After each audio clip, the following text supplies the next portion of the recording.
আসসালামু আলাইকুম বন্ধুরা, আশা করি আপনারা অনেক ভালো আছেন। আমিও অনেক ভালো আছি। আজকে আমি একটা আমার পছন্দের পিঠা তৈরি করব। খুব অল্প উপকরণে অল্প সময়ের মধ্যে এটা ঝটপট তৈরি করা যায়। আজকের পিঠাটার নাম হলো ডালপুর পিঠা। এখানে আমি হাফ কাপ নিয়েছি মুসুর ডাল আর 1 কাপ ময়দা। এই অল্প উপকরণে এটা ঝটপট তৈরি করার মতো পিঠা, খেতেও অনেক স্বাদ। এই শীতকালীন সময়ে এই গরম গরম ডালপুর পিঠাটা না খেলে মনে হয় যে আমার শীতটাই বিধা গেল। তো দেখতে থাকেন কিভাবে তৈরি করি। মুসুর ডালটাকে আগে ভিজিয়ে নিতে হবে।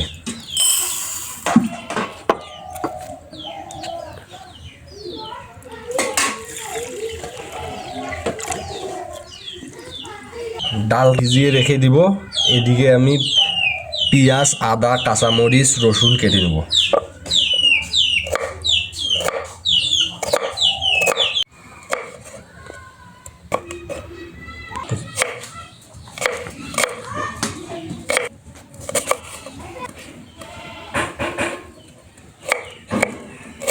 আদা, মরিচ, রসুন, পেঁয়াজ কাটা হয়ে গেছে। এবার একটা বাড়িতে তুলে নেব।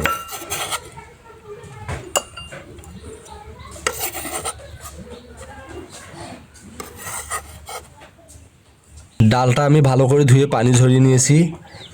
এবার যে আমি পেঁয়াজ, আদা, রসুন, মরিচ যে কেটে নিয়েছি এগুলো ডালটাকে সাথে দিয়ে দিব। দিয়ে দিব 1 চা চামচ লবণ। শুটমরিচ দিয়ে দিব 1/2 চা চামচ। গরম মশলা গুঁড়ো দিয়ে দিব 1/2 চা চামচ। হলুদ দিব 1/2 চা চামচ। দিয়ে দেবো একটু তেল। এবার এটাকে ভালোভাবে মেখে নেব।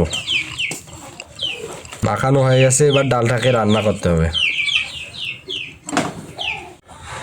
এবার কড়াইয়ের মধ্যে ডালগুলো দিয়ে দেব।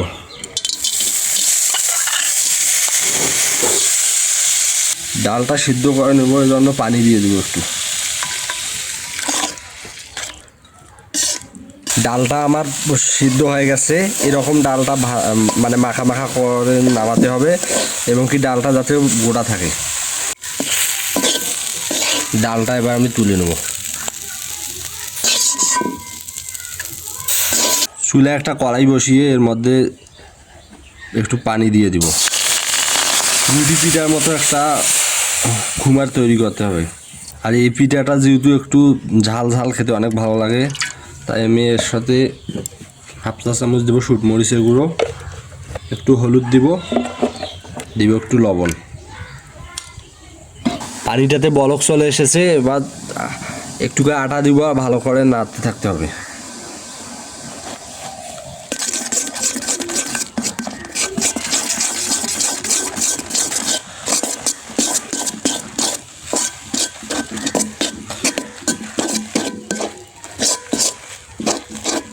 ঢাকা দিয়ে এবার 2 মিনিট দমে রেখে দেবো।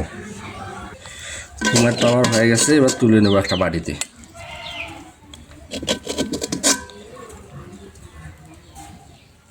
কুমারটা আমার ঠান্ডা হয়ে গেছে, এবার হাত দিয়ে এটা মথে নেবো ভালো করে।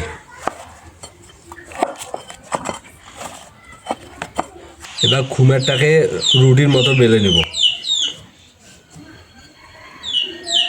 একটু আটা দিয়ে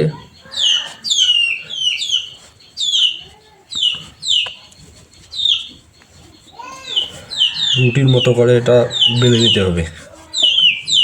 রুটির মতো অতটা পাতলা করা যাবে না, একটু মোটা রাখতে হবে। রুটিটা আমার বেলা হয়ে গেছে, এবার গ্লাসের সাহায্যে কেটে নিতে হবে।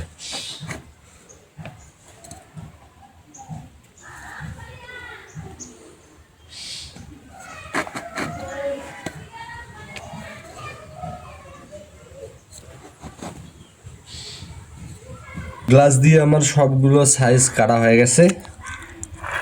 এবারে যে ডালের পুরটা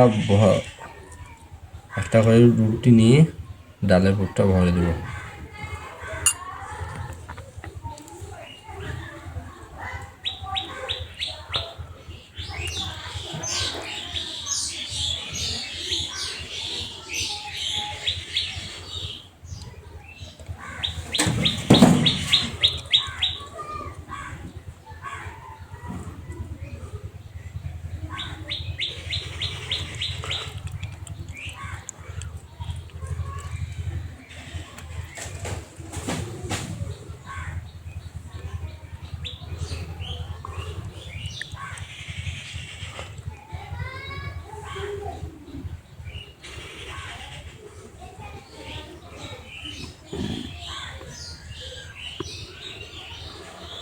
এইভাবে আমি সব পিঠাগুলোর ডিজাইন করে নেব।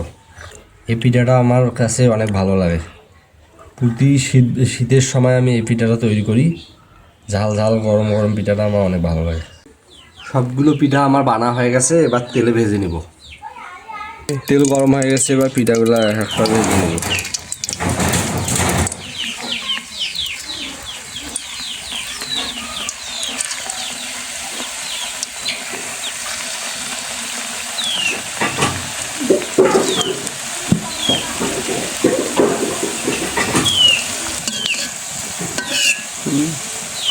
পিঠাগুলো আমার ভাজা হয়ে গেছে, এবার তুলে নেব।